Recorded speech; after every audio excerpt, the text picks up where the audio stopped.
Welcome to Step Into the Pivot. We're your hosts. I'm Teresa Conti. And I'm Ivana Polonio. We talk with people just like you. We have honest conversations about current issues that women and men face and how we pivot to address them in our lives. This podcast is your companion as you step into a workout or take some time for yourself.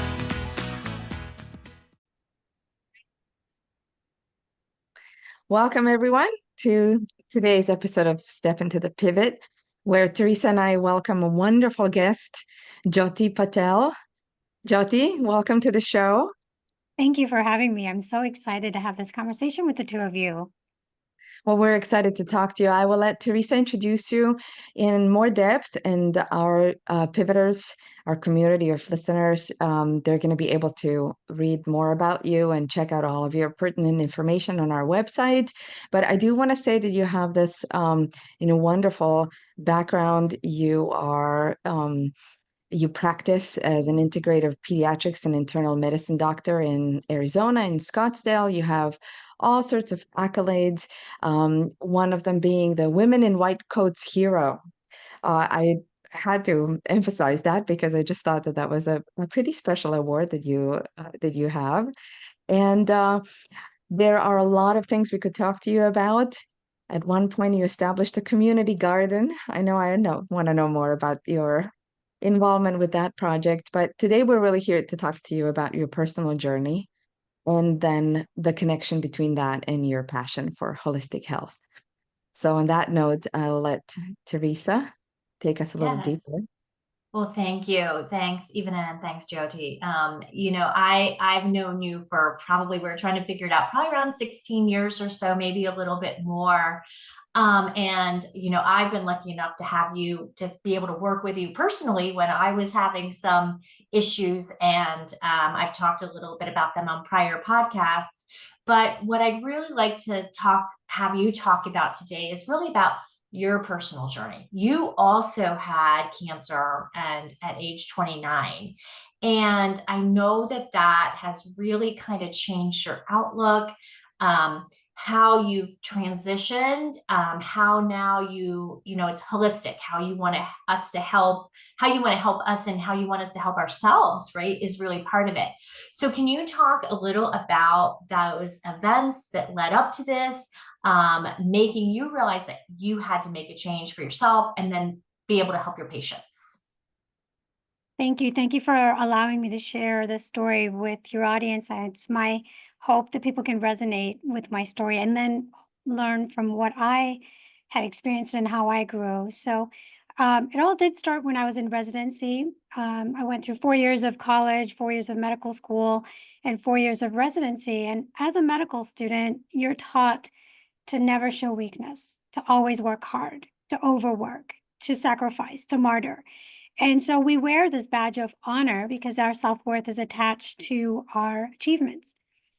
And I did the same until my third year of residency, where I was pregnant with my son, for my first son, and my OB had noticed a goiter in my neck and had suggested that I get additional medical care. But like most women, we tend to prioritize other things over our own health. And I did the same thing. I made time for my OB appointment, but that was it because I had a baby. Other than that, there was no time allotted for my self-care, for nutrition, for time, for rest, for even additional medical care. Over the period of my pregnancy, my goiter continued to grow. I was in a blind spot with my health. I did not think I was going to get sick. A lot of us can do that. A lot of us can ignore the obvious signs. And I did the same. And I was in medicine and I was driving, I was striving, I was working 90 to 120-hour weeks. I was working long shifts, overnights, trying to prove my self-worth through my work. And at the end of my delivery, my goiter again seemed even more prominent. Now I had ignored all the signs. I had curbsided a doctor in the cafeteria to see what he thought about my goiter. Again, another point, we don't take responsibility for our health. Oftentimes we try to shortcut and get answers from people at random. Oftentimes I get approached in supermarkets and, in public events for medical advice. And I discourage people from doing that because that's exactly what I did. I didn't take my health seriously, and I was curbsiding people regarding my health. Eventually, I was diagnosed with thyroid cancer. Fortunately, I had let it go almost a year before the first symptoms, and it had metastasized to my neck and my chest. And so I had to go through the initial stage of surgery, again, trying to prove that I was a strong warrior. And I was being applauded for being a strong cancer survivor. I didn't take any time off work. I continued to do a residency, care for a newborn, and have surgery and radiation. And then I graduate from my residency program, and my surgeon says, let's get a PET scan. Now I have a new job starting in a few weeks, and I'm flying across from Florida to Scottsdale. I have a new job. I'm moving to a new place. I have to pack up my home. I have a 1-year-old at this point. And I get the bad news. I have metastatic recurrence, and I'm going to need surgery. Again, this mindset of not really giving myself permission to be sick or allow people to care for me, I still decided that I just needed to push through, get the surgery, and start a new job. So I didn't give myself enough time to recover. I take a toxic job, and maybe your audience can relate to toxic jobs, but I'm going to describe mine. So I start this new position again, wanting to prove my self-worth, not wanting to be the woman that tries to take time off, the one that has a child and needs to be, out at a certain time. But I did have a 1-year-old, and I told my new boss I need to leave the clinic by 6:30 because the daycare closes then. She looked me in the eye and she said, I can't promise you there won't be ill will between us if you leave and I'm still working. Again, not given permission to take care of myself and not wanting to show up any smaller or weaker than anyone else, I continue to strive, drive, and push long hours and work. And then I had my third cancer recurrence with more surgery, and fourth cancer recurrence with more surgery. Again, I'm a physician. I'm in medicine, and I was disconnected from my own health and my environment and my choices until I hit rock bottom. And when I hit rock bottom, I realized that I needed to change how I was perceiving myself and my health, that I was important. So, for the people that are listening, if you're going through a health crisis and you have to choose between what other people need from you and what your health needs from you, I want you to love yourself just a little bit more than what other people need. And that's lesson number 1 for me. Loving myself just a little bit more than what other people expected from me was something that I had to really come to terms with. I quit that toxic job, and that's where I had my first pivot.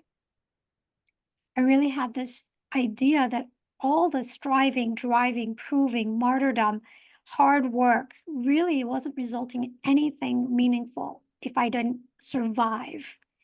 And so, again, taking a different look at myself and my priorities. So, I had student loans.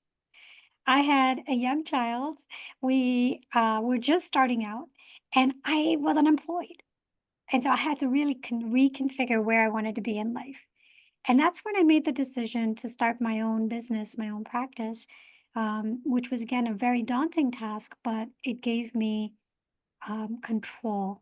Another word that I learned later on was part of my, again, my sticky points. Having control over my environment, having control over my hours, not letting anyone have control over who I was or what I did was this, again, I think, fight or flight sequence that I was still in. Mm. And so when I started my practice, I decided, okay, I'm going to have control over a lot of narratives. I loved working for myself. I really enjoyed taking care of a lot of my patients. Slowly but surely, I did build up my practice, but I realized I was still in the state of fight, flight, or freeze. I was still in the state of striving, driving, and producing, working, disconnected still from myself, thinking I was still doing better than I was doing before. But it wasn't until I had my second pivot where I met another physician who went through burnout, and she had a bad patient outcome, which then led her to spiral into anxiety and depression, which we can all relate to as perfectionists. If we make a mistake or something goes wrong, whether it's our fault or it isn't, it can really take a toll on our mental, spiritual health because our self-worth is tethered to our work. So when people don't see us as worthy or we make a mistake, it can really be devastating. This person was my guru, my leader. She takes me down this other path. She does an integrative medicine fellowship down in Tucson at the Andrew Weil Center of Integrative Medicine at the U of A.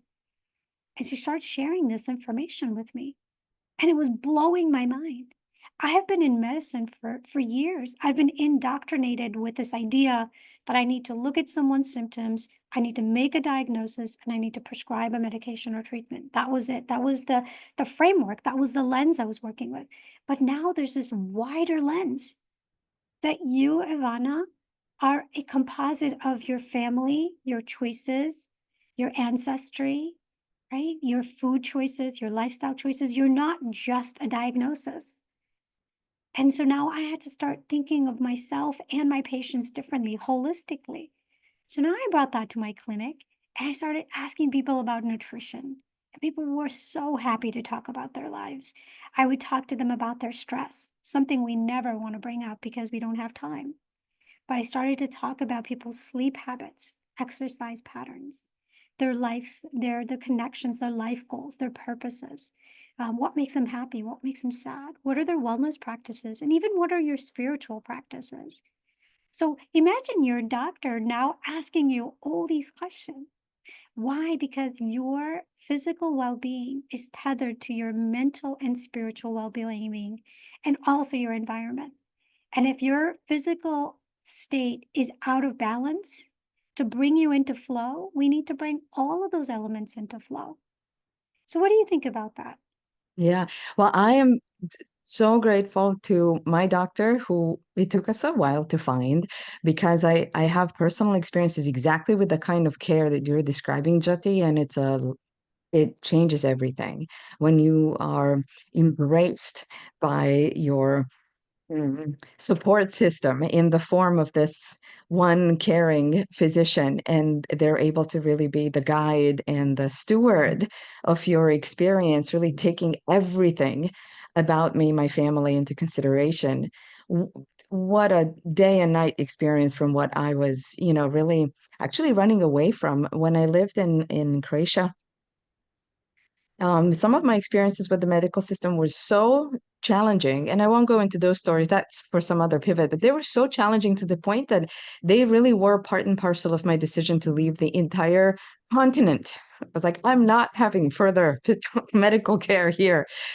And, some of that was, yeah, it was definitely it's built into my immigration story. And today I'm so happy to be experiencing something exactly like what you're describing. But let's talk more about you and your experiences. You said a couple of really interesting things that I'd love to return back to. First, I wanted to share that as you were describing all of the predicaments you were in, it was heartbreaking to listen about you ignoring yourself and ignoring your health or deprioritizing it. And oh my gosh, the confusion about, so you're carrying a baby, right? And you're somehow separating out your body and what your body needs from the pregnancy and being there for the baby. And it's just, it was really difficult to listen to. But where I felt the biggest pang of pain, like physical sensation of like, wow, this hurts my heart, was when you're describing how that boss looks at you and says, I can't promise you there won't be ill will. Like there was something really that just was so devastating in that statement that we can say that to each other as humans. And I know that it's not that unusual, unfortunately. But I wanted to say how painful that was to hear. Of all the things you presenced, that one was probably the most like, wow, devastating, that you were not. So just something there for us to look at and explore. And for me, that connects with the word control. I know what you're talking about. When you talk about the control that you're talking about, you're really talking about agency, and you're talking about what is it that I can have? Where is my domain? What is it that I can contribute to in terms of my environment? What can I control? That is really mine than mine to control. But that woman at that point in time, when she tells you that thing, I can't promise you there won't be ill will, there's also control there. She's trying to control you in a way that is really detrimental to everyone. So I wanted to mention that. And then the deeper question I wanted to ask you was about that rock bottom. It does sound like that was an important, pivotal, and probably positive moment for you. But tell us a little bit more about that, connection between the uncertainty and the difficulty of being at that rock bottom moment, and then the lessons that you've been so nicely highlighting for us and the transitions that you walk through. Um, Bring us back to that moment and then take us out. I think that, and then this is something that I didn't mention, but I had been working towards a partnership for 2 years with with the company I was with. And after my fourth recurrence, I was I'd flown into California to get the surgery on a Friday. I was going to go back to work on a Monday. That's how crazy it was. I was never giving myself permission to even take a day to recover. So I would have surgery on a Friday, go back to work on a Monday. I got a call from the same employer on that weekend, and she basically said, "We, in light of your current health condition, we have decided against the partnership. And if you want to be partner, we have to have you get life insurance and disability insurance, which I couldn't qualify for because I had metastatic disease at the age of 30, and I didn't plan for it. And regardless of any negotiation that I wanted to have with her, she had basically decided that I can stay on as a employee, but she didn't feel like I could be a partner. And so at that point, here's where that coming in, that moment of self-reflection came in. What am I working for? Um, does somebody else own my self-worth? Does somebody else define my self-worth? And do I allow myself to be put in this position where she can have that much power and control over me? And at that point, I had worked so hard for so long to get to that point that there was so much disappointment that I was never enough. No matter how much I did, how much I sacrificed, how much I put myself below the line of needs, it wasn't enough. And so at that point, that's where I really kind of had to reassess, like, okay, what am I prioritizing? And am I giving somebody so much power and control over me and defining whether I'm worthy? Because, again, we all have to come to that place of self-love and self-worth, and we have to reassess that. We can't expect other people to give us self-love and self-worth. We have to create that for ourselves. So really having to love myself enough to say, okay, this is enough. I don't need to prove myself here any longer. I don't need to stay here in this space where I feel completely dejected and unworthy. Really, to be honest, it was where I really had to reassess that the constant need to prove my self worth, I guess. Yeah.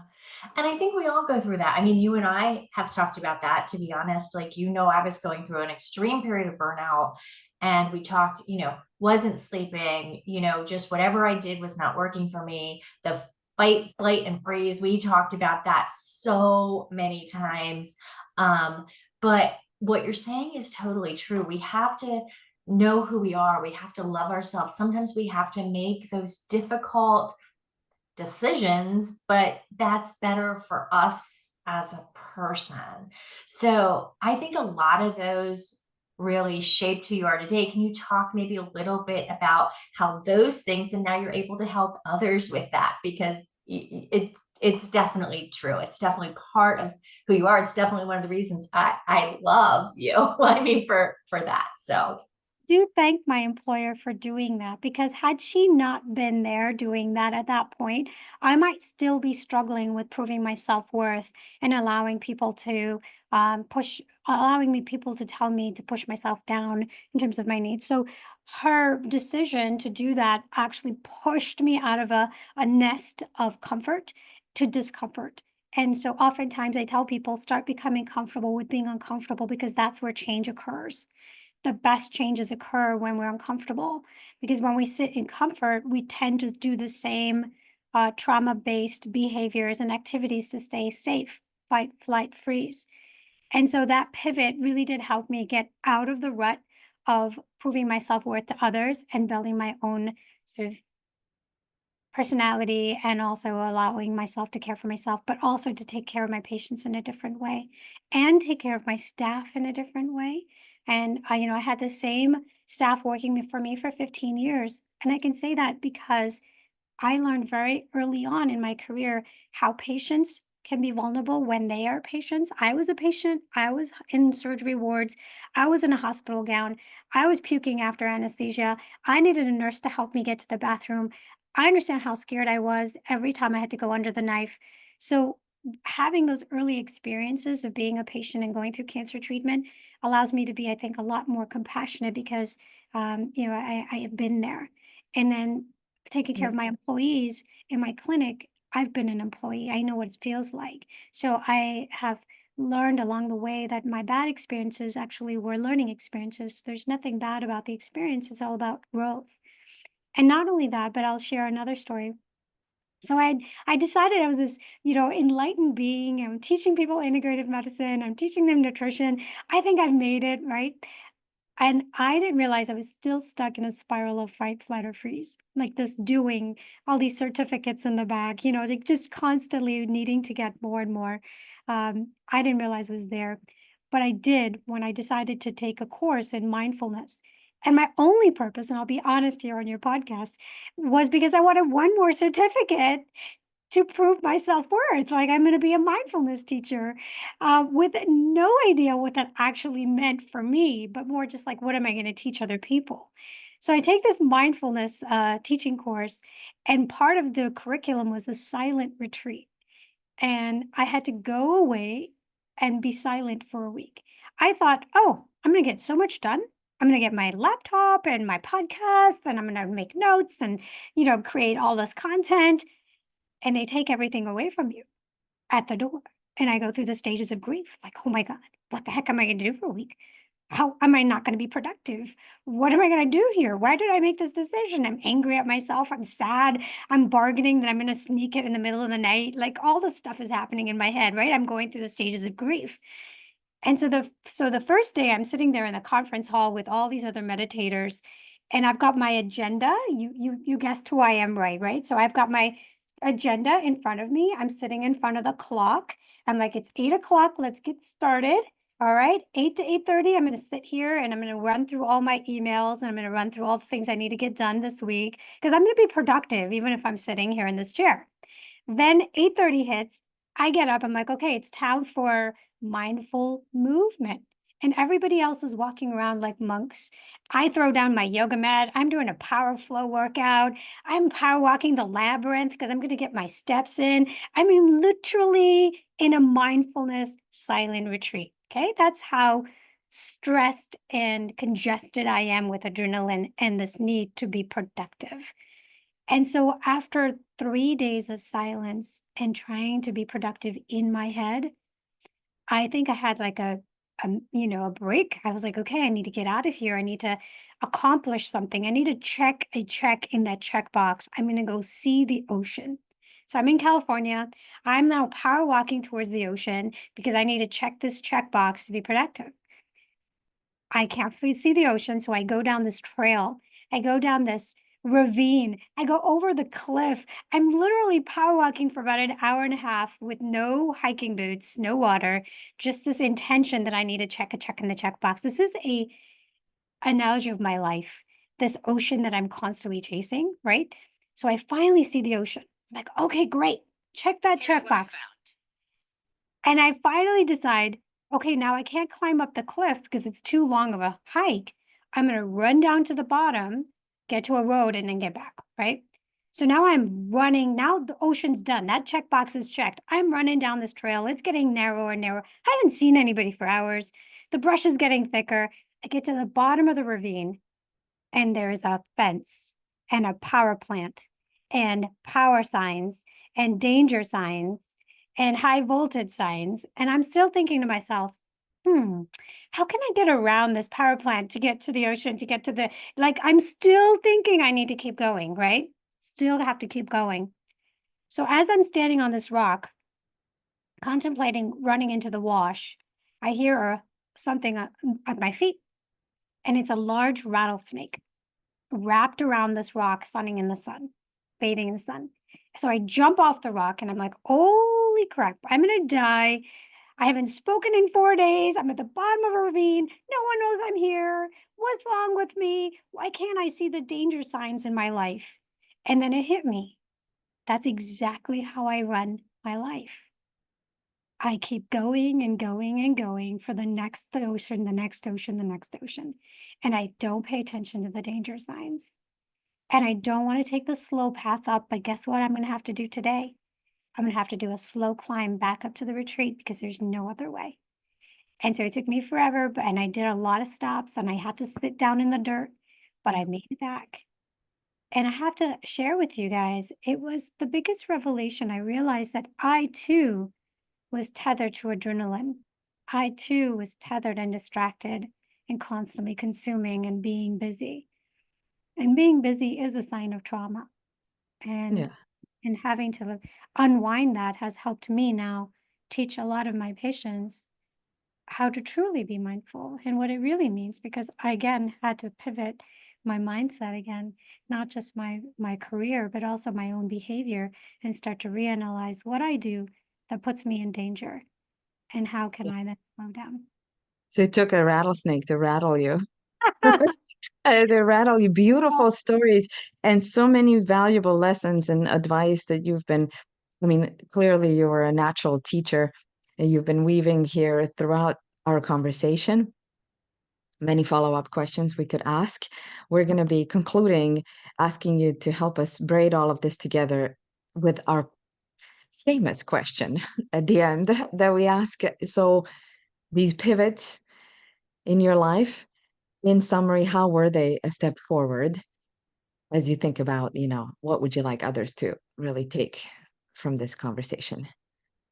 I think the pivots in my life have foremost helped me grow as a person, as a spirit, as a being, to love myself, to understand my trauma stories, my childhood, understand why I behave the way I do, and how I can change from that. And I want to encourage everyone to sort of reflect on their own stories, what keeps them trapped in their own patterns of behavior.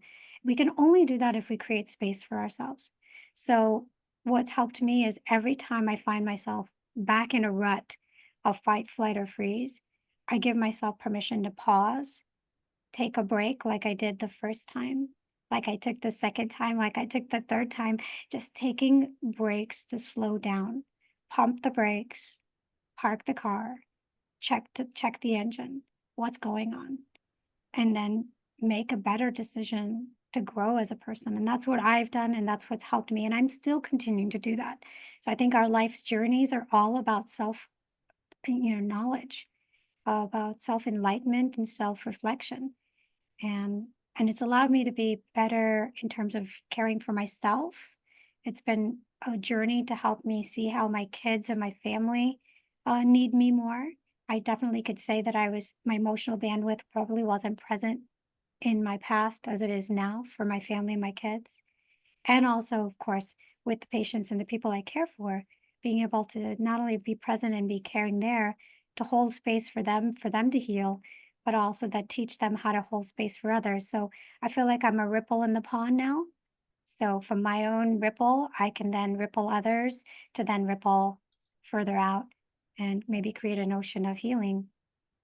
Well, I learned that lesson from you. It took me a long time too, right? That like we got through the first thing and then like it happened again, and I had to take that step back and know that it was okay, that it wasn't just once and I was going to be cured, right? Like so I really do appreciate that, because I think that happens to all of us, and you get there and then it happens again, and you just keep like, you think it'll fix itself and it doesn't. So thank you so much for being here today. We could have talked to you way longer. So well, I think we'll have to have you back maybe to talk specifically about fight, flight, and freeze or something like that. I think that there's a lot of great things you could share with our listeners there. So we really For do, sure. Jyoti, appreciate you being here today. So thank you. Ivana, did you have something else you wanted to say? For sure. Just a quick reminder of what you just said. We do like to encourage others to, if they have a pivot, to step into into their pivot. And you did such a beautiful job, like inviting others to really consider their stories and all the layers. Thank you for that. That was really a beautiful gift you gave us here for our show. Thank you for having me. All right. Thank you, Thank you everybody. so We'll see much. you next week. Thank you so much for joining us on this episode of Step Into the Pivot. We hope you found inspiration and valuable insights from our conversation. Remember, life is a series of pivots, and it's in those moments of change that we truly grow. If you enjoyed today's episode and want to stay connected, make sure to check out our websites. You'll find additional resources, behind-the-scenes content, and more details about our incredible guests. We love hearing from listeners, so reach out with your thoughts, questions, or your own pivot stories. To keep the conversation going, be sure to follow us on social media. We're on LinkedIn and Instagram, where we share updates, quotes, and engage with our amazing community. If you haven't already, please subscribe, rate, and leave a review. Your feedback makes a difference, and it helps us bring you meaningful conversations. We're signing off, reminding you that every pivot is a step forward. Take care, and we'll catch you on the next episode of Step Into the Pivot.